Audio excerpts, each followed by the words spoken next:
Hi, welcome to 7 Report, and our look back at 2014, the year of the vape.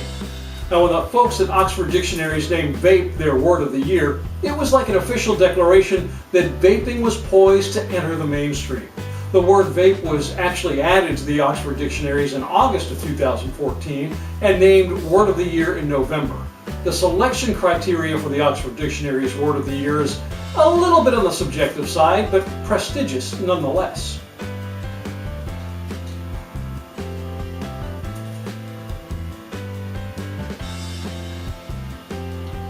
Now, the Global Language Monitor also names an annual Word of the Year.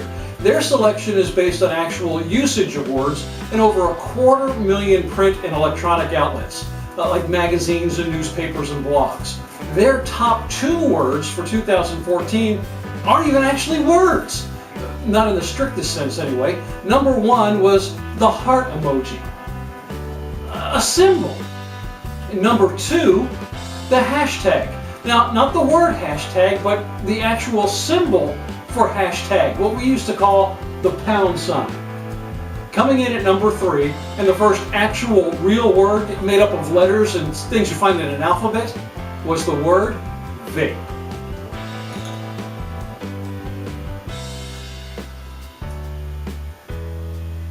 Why all the sudden attention? Well, before the word vape could actually gain such widespread usage, the actual practice of vaping had to be growing.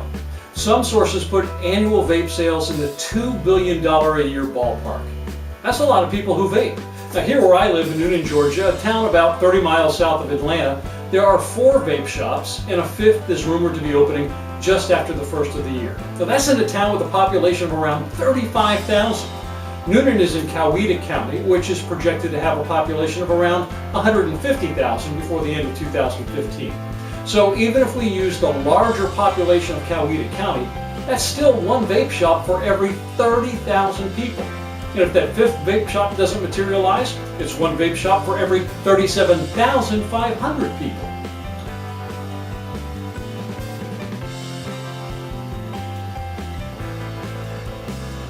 Now, not all of those people vape.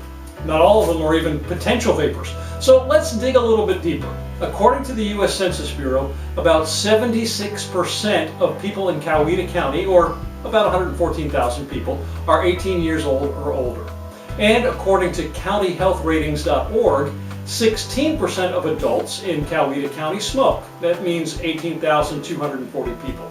And if smokers and former smokers are the most likely potential customers, that brings that number of people per vape shop in the county down to 4,560 for the 4 existing shops.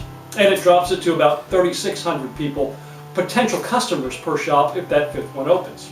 And if each of those customers spent $1,000 a year on e-juice and mods and other vaping equipment, that would mean the vape shops in the county would have a little over $18 million to divide among them. That's $3,648,000 per shop if that 5th shop opens, and if each shop does the same amount of business every year.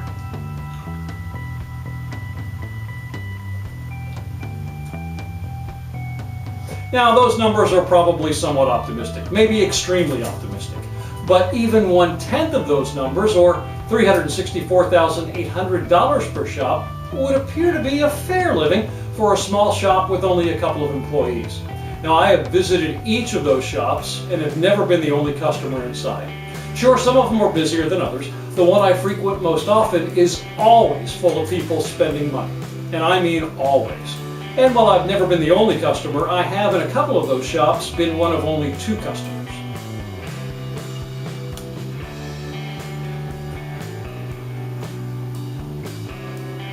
So how does it look for vaping in 2015?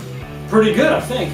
Here in Coweta County, more people will stop smoking and start vaping, spending the money they used to spend on tobacco, on e-juice and mods and coils and whatnot. That new vape shop will probably open, maybe even another 1 or 2 before the end of the year. And maybe a couple of them, especially those where I represented about 50% of the clientele, will close, leaving more business for those that remain. If not in 2015, then certainly before the end of 2016. And that's probably pretty much the outlook for the vaping industry as a whole. More players will come on the scene. Local shops, regional chains, hardware manufacturers, and e-juice makers. Some of them will do well, others, not so much.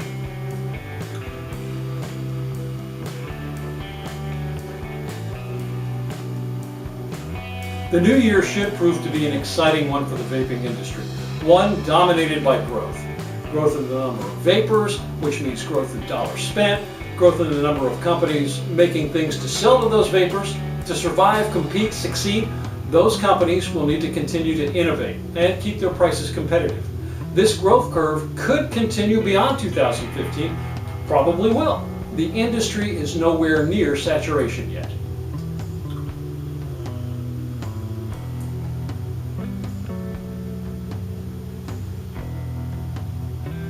Now, the one thing that could slow or cut short this growth would be interference from government, whether that means the local, state, or federal level.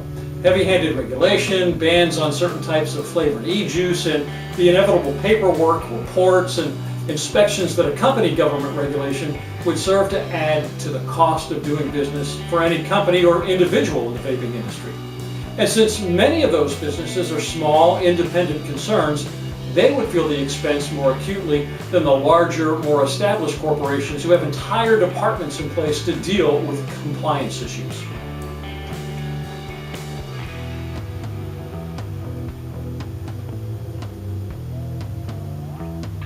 Yes, the future is bright for all of us in the world of vaping.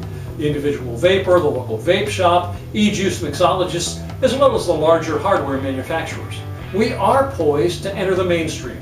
Now, to help ensure that our growth continues, it's in our own best interest to be alert to pending legislation and regulations in our own communities and states, as well as nationally. We need to band together with others in the vape community at large and let our voices be heard. That way we can be sure that 2014 is not the final year of the vape.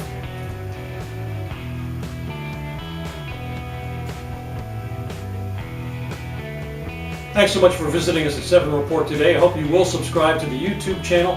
Check out the rest of the videos on the YouTube channel and, of course, the rest of the articles on our website. Lots of great reviews of e-juice and hardware, and more to come all the time at 7report.com. Thanks again for stopping by, and